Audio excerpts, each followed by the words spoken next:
नोएडा के थाना सेक्टर 63 इलाके में एक कंपनी खोलकर बायो सीएनजी और ग्रीन डीजल के पंप लगाने के नाम पर करोड़ों रुपए की ठगी करने का मामला सामने आया है। इस पूरे मामले को लेकर थाना सेक्टर 63 में एफआईआर दर्ज की गई है। पीड़ितों के मुताबिक थाने में कई बार चक्कर लगाए गए, लेकिन पुलिस द्वारा उनकी कार्रवाई नहीं की गई। 2022 में इस पूरे घोटाले को अंजाम दिया गया था। पीड़ित थक कर कोर्ट की शरण में पहुंचे और कोर्ट के आदेश के बाद अब एफआईआर दर्ज की गई है।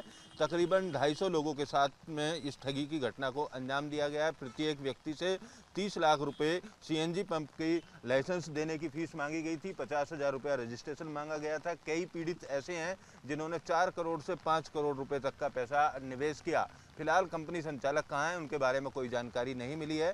पीड़ितों का साफ तौर पर आरोप है कि समय रहते अगर पुलिस कार्रवाई करती तो शायद आरोपी पुलिस की गिरफ्त में हो गए, लेकिन अब कोर्ट के आदेश पर इस एफआईआर को दर्ज किया गया और विज्ञापन देकर राष्ट्रीय अखबारों में देश भर के लोगों के साथ ठगी की घटना को सेक्टर 63 के एफ ब्लॉक में कंपनी खोलकर अंजाम दिया गया है। अब देखना होगा पुलिस आरोपियों तक कब तक पहुंचती और कब तक इन आरोपियों की गिरफ्तारी हो पाती है।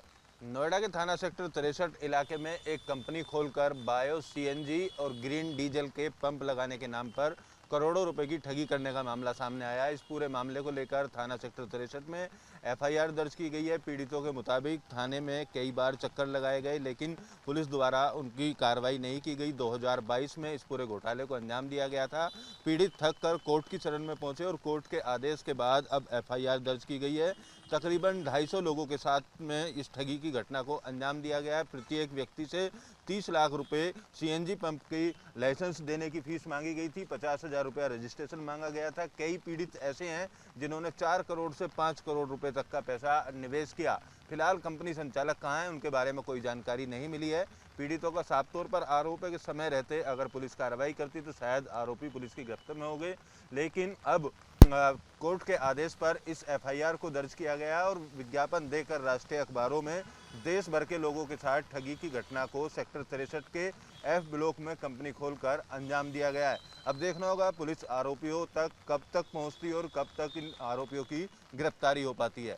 नोएडा के थाना सेक्टर 63 इलाके में एक कंपनी खोलकर बायो सीएनजी और ग्रीन डीजल के पंप लगाने के नाम पर करोड़ों रुपए की ठगी करने का मामला सामने आया है। इस पूरे मामले को लेकर थाना सेक्टर 63 में एफआईआर दर्ज की गई है। पीड़ितों के मुताबिक थाने में कई बार चक्कर लगाए गए, लेकिन पुलिस द्वारा उनकी कार्रवाई नहीं की गई। 2022 में इस पूरे घोटाले को अंजाम दिया गया था। पीड़ित थक कर कोर्ट की शरण में पहुंचे और कोर्ट के आदेश के बाद अब एफआईआर दर्ज की गई है। तकरीबन 250 लोगों के साथ में इस ठगी की घटना को अंजाम दिया गया है। प्रत्येक व्यक्ति से 30 लाख रुपए सीएनजी पंप की लाइसेंस देने की फीस मांगी गई थी। 50,000 रुपया रजिस्ट्रेशन मांगा गया था। कई पीड़ित ऐसे हैं जिन्होंने 4 करोड़ से 5 करोड़ रुपए तक का पैसा निवेश किया। फिलहाल कंपनी संचालक कहाँ हैं, उनके बारे में कोई जानकारी नहीं मिली है। पीड़ितों का साफ तौर पर आरोप है कि समय रहते अगर पुलिस कार्रवाई करती तो शायद आरोपी पुलिस की गिरफ्त में हो गए, लेकिन अब कोर्ट के आदेश पर इस एफआईआर को दर्ज किया गया और विज्ञापन देकर राष्ट्रीय अखबारों में देश भर के लोगों के साथ ठगी की घटना को सेक्टर 63 के एफ ब्लॉक में कंपनी खोलकर अंजाम दिया गया है। अब देखना होगा पुलिस आरोपियों तक कब तक पहुंचती और कब तक इन आरोपियों की गिरफ्तारी हो पाती है। वीडियो जर्नलिस्ट मुकेश झा के साथ Amit Chaudhary, news state Noida. News nation अब व्हाट्सएप पर खबरों की ताजा अपडेट के लिए न्यूज नेशन के इस क्यूआर कोड को स्कैन करें